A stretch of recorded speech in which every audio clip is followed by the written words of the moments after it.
Ram Jai Ram Jai Jai Ram Shri Ram Jai Ram Jai Jai Ram Shri Ram Jai Ram Jai Jai Ram Shri Ram Jai Ram Jai Jai Ram Shri Ram Jai Ram Jai Jai Ram Shri Ram Jai Ram Jai Jai Ram Shri Ram Jai Ram Jai Jai Ram Shri Ram Jai Ram Jai Jai Ram Shri Ram Jai Ram Jai Jai Ram Shri Ram Jai Ram Jai Jai Ram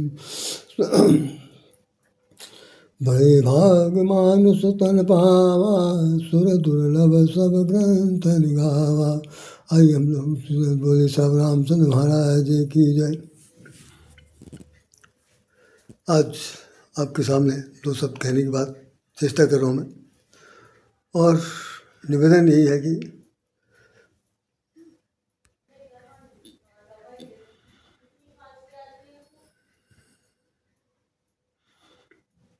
यही तन कर फल विषय न भाई, अल्पम स्वर्ग नरक दुखदाई। काकभूषुंडी और गरुड़ के संवाद में ये बात सामने आई। गरुड़ ने पूछा कि भाई कौन सा शरीर जो है वो बहुत अच्छा है, कौन सा शरीर बहुत निकृष्ट है।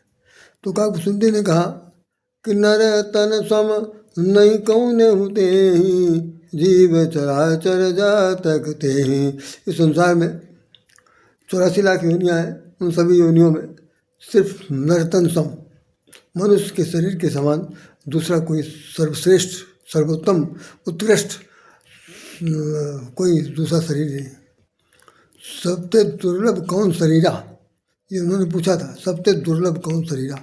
तो उन्होंने कहा कि नर्तन सम नहीं कौने होते ही, नर्त के समान कोई शरीर में शरीरधारी नहीं है, और ये बहुत मुश्किल से नर्तन सम नहीं कौने होते ही, जीव चराचर जा सकते हैं। इसके बाद सारे संसार में जड़ चेतन सब लोग जो हैं वो अवतार लेते रहते हैं या जन्म लेते रहते हैं। तो ये बहुत बड़ी बात समझने आपके लिए है कि ये नर्तन जब बड़े दुर्भाग्य, बड़े सौभाग्य से मिलता है। बड़े भाग मानुष तन पावा सुर दुर्लभ सब ग्रंथिन गावा, ये कहा गया। साथ साथ ये भी एक बात बता दी गई कि भगवान ने आपको बड़ी महती कृपा की कि जो शरीर दे दिया। कभों का करी करुणा नर देही, कबहू का करी करुणा नर देही, देत हेतु बिनु हेतु स्नेही। बहुत बड़ी करुणा करते हैं करुणाधान। 84 लाख योनियों में जब एक ही सब श्रेष्ठ है, तो आपके ऊपर जब अहेतुक कृपा होती है तो करुणा निधि जो है आपको मनुष्य बना देते हैं। नहीं तो राय शाम कीट पतंगे बनकर टहल रहे हैं, कहीं पर किसी भी पेड़ डाली पर पक्षी बने हुए, कि जल थल नभ के कोई भी जड़ जीव बन करके जीवन जी सकते हैं। पेड़ बन जाए, कुछ भी बन जाए, सब कुछ हो सकता है।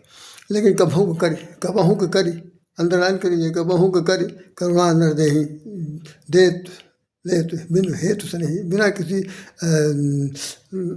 क्या कहना चाहिए इंटरेस्ट के। उनका क्या इंटरेस्ट है राजस्थान से, क्या लाखों करोड़ों पड़े हुए राजस्थान करने वाले कुछ नहीं, लेकिन वो आपको दे सकते हैं। तो देते हैं तो बहुत वो शरीर बड़े दुर्लभ से मिलता है।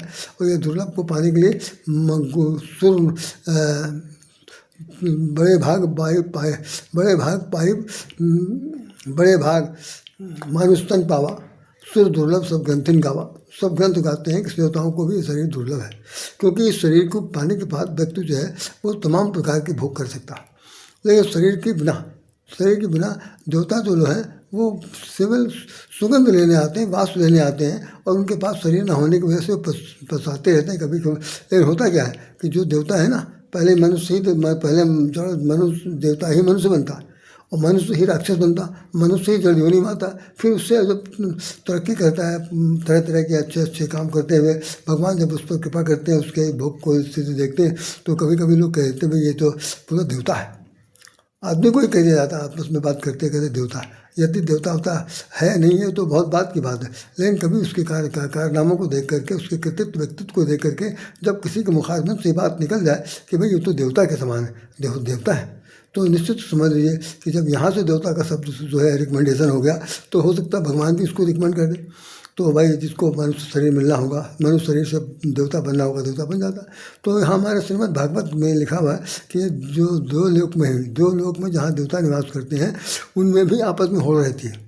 जैसे जैसे पुण्य का क्षरण होता है, आपके जो जिन पुण्य संस्कारों के द्वारा आपको इस देवता बनाया गया है, तो वो पुण्य भी धीरे धीरे क्षणिक होते रहते हैं, क्षरण होता है, नष्ट होते रहते हैं। और जिस दिन वो क्षरण हो जाता है, शून्यता पर आ जाता है, उसी समय आपको मनुष्य के रूप में बनाकर धीरे से नीचे भेज देते हैं। क्योंकि मनुष्य से देवता बने, अब देवता से नेक्स्ट कैटेगरी है कि मनुष्य बनेंगे। अब मनुष्य बन के यहाँ आने के बाद अगर आपने बहुत बुरे कर्म किए तो फिर तो निकृष्ट योनि में जाएंगे। तो भगवान ने कहा गीता में कि मैं उन लोगों के कर्म के अनुसार सबसे नीच से नीच योनि में देता हूँ। ये लिखा हुआ, बकायदा पढ़ सकते हैं आप, लगभग 10-11 अध्याय के अंदर ये लिखा हुआ कि कैसे कैसे दिया। तो ये गजब का ये इनका भगवान का जो निर्णय है, रोल है, हम लोग कुछ नहीं समझ पाते। हम लोग क्या है, अपने अपने आप में बोले, अपने आप में, अपने सुर में, अपनी धुन में, अपनी जवानी में, अपनी पागलपन में, अपने ऐशो आराम में, अपनी तरंग में, अपने मनमानेपन में टहल है। कोई चिंता की बात नहीं। ये बता ही नहीं मालूम कि मृत्यु भी होगी। जिस वक्त लोगों को मरते जीते देखते हैं तो वहाँ जाकर खड़े भरे हो जाते हैं, लेकिन अपने ऊपर लागू नहीं होगा ऐसा मानते हैं। लेकिन यहाँ पर ये असल में ये भोग की धरती है। यहाँ पर जितने भी लोग आते हैं वो अपना भोग करके अपनी धरती से चले जाते हैं। और वहाँ पर जाने के बाद यहाँ तो जब जाते हैं तो घर वालों को रुला के जाते हैं, और जिसके घर में पैदा होते हैं उसके घर में ढोलक बजता है।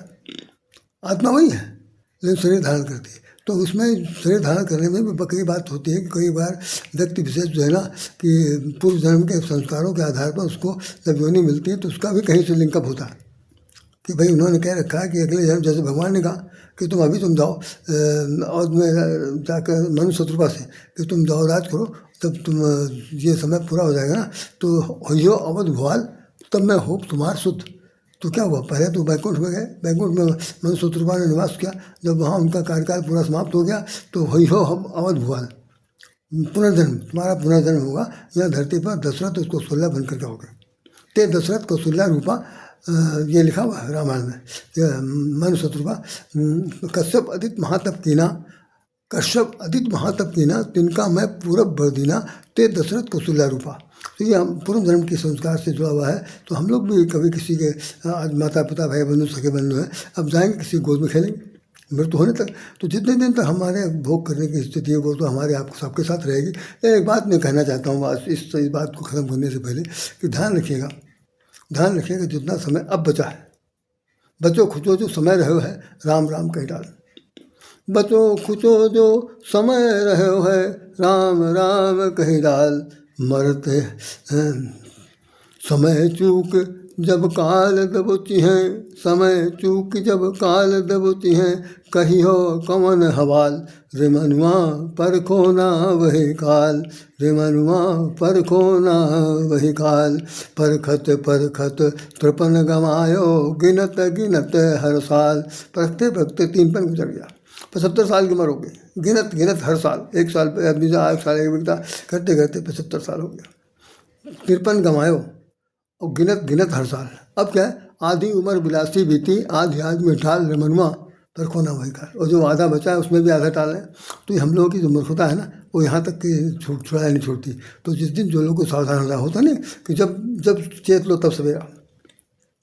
तो मैं किसी को क्यों कहूँ कि भाई आप लोग सावधान हो जाइए। तो मैं तो सिर्फ इतना बताना चाहता हूँ, ये पृष्ठभूमि है, ये क्या नाम परिणाम है, और जो लोग जैसा करते हैं उनको भोगना पड़ता है। तो आप अगर उससे इतर हैं तब तो भैया कोई बात नहीं, और अगर उसी के साथ साथ चल रहे हैं तो मेरी इन बातों को एक बार ज़रूर गौर करिएगा। भगवान बड़ी कृपा से बहुत ही मुश्किल से अपना हेतु कृपा करते हैं, और ये शरीर जो है बहुत ही उत्तम प्रकार का है। और साथ साथ लास्ट में इसके अंत में बता दूँ, यही तन कर फल, ध्यान रखिए, अब ये लास्ट लाइन है बिल्कुल बोलने वाला। यही तन कर फल विषय न भाई, अल्पहु मृत्यु नरक दुखदाई। उन्होंने कहा कि शरीर को पाने का अर्थ जो है वो भोग विलास नहीं है।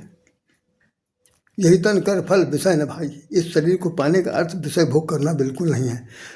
संस्कार के अंतर्गत जो आपको जैसे वंशानुक्रम के लिए जो बताया गया है, वहाँ तक तो उसकी सीमा है। भगवान स्वयं कह रहे हैं कि मैं संस्कार के अंतर्गत शास्त्रीय मत से मैं कामदेव हूँ, और हर एक के पूरी धरती पर मैं सब में बीजारोपण करता हूँ।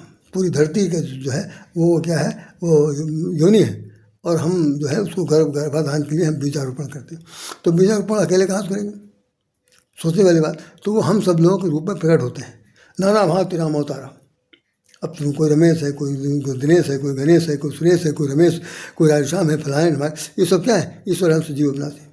तो इन्हीं रूपों में आकार बदल के, रूप रंग बदल करके, जात बिरादरी बदल करके वो आते हैं। आने के बाद जो भोग वृत्ति है उसको पूरा करते हुए, लेकिन उन्होंने कहा कि भोगते समय ध्यान रखिएगा कि इसको काम को आम मत बनाइएगा, अधिक से अधिक इसके अंदर भोग लिप्सा में मत शामिल होएगा, ना तो ऐसा हो जाएगा गुड़ चीटा जैसी स्थिति हो जाएगी, बल्कि नहीं, जो एक पारंपरिक जिसकी आवश्यकता ही है। जैसे होता नहीं कि माता पिता बन जाने के बाद आपको पितृ ऋण और मातृ ऋण को चुकाना है।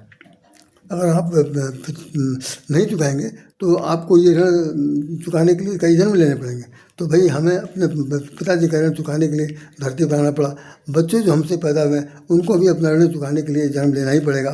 तो निश्चित रूप से जो जन्म लेने का क्रम है, ये एक तो ऋण वाली जैसी छल्ला लगा दिया गया, तो इससे भी सब लोगों को भय भीत रहता है भाई हमको माता पिता का ऋण चुकाना है, गुरु का ऋण चुकाना है। तो माता पिता गुरु तीन का ऋण चुकाना है, इसलिए तो जन्म होना बहुत ही ज़रूरी है और यह स्वाभाविक भी है। तो कुल मिलाकर के हमने सबसे ये कह दिया कि शरीर बहुत मुश्किल से मिलता है, और जिन लोगों को मिलता है वो लोग बहुत ज़्यादा किसी तरह का नासमझी वाला काम ना करें। क्योंकि 75 साल के हो जाए उसके बाद भी सोचें कि भैया भगवान आई है हमको ले जाइए, ऐसा कहीं कुछ नहीं होने वाला। जाने के समय जाना पड़ेगा, और मार पड़ेगी तो मार खाना ही पड़ेगा, समझ लीजिए, ये बता दिया मैंने।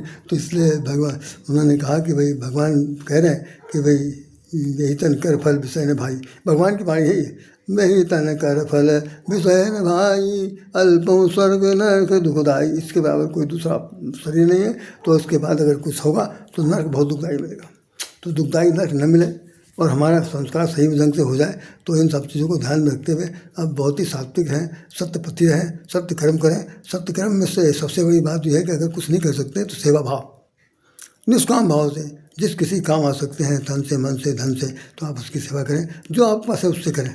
सेवा करने से सब भगवान बहुत प्रसन्न रहते हैं कि चलो भाई हमारा बंदा जो है हमारे दूसरे व्यक्ति को सहायता कर रहा है, तो हम भी उसकी सहायता करेंगे। भगवान कहते हैं कि जो हमारे बंदों को जो सेवा करता है, मैं उसकी सेवा के लिए हमेशा तत्पर रहता हूँ। तो भगवान की वाणी, भगवान का ये कथन, भगवान का ये उपदेश, भगवान के ये मार्गदर्शन, भगवान के द्वारा दी गई ये सीख को हमें आपको हृदयंगम करना है और वो जीवन में उतारना है। इन्हीं शब्दों के साथ राधेश्याम राधे आपको हृदय से नमन करता है। और यदि आपको ये बात प्रिय लगी हो, जरा बहुत भी समझ में आया गया हो, कंठ से नीचे उतर गया हो, तो भाई साहब पढ़िए तो रामचरितमानस पढ़ लीजिएगा। गीता और भागवत में सब लिखा हुआ वही पढ़ सकते हैं। और नहीं तो ये जो छोटे संक्षेप में बात कर दिया, ये आपके हित में है, हमारे हित में है, जगत के हित में है, सबके हित में है। इसे स्वीकार कीजिए। इन शब्दों के साथ पुनः एक बार राधेश्याम हृदय से नमन करता है। जय श्री राम, जय श्री कृष्ण, जय श्री राधे।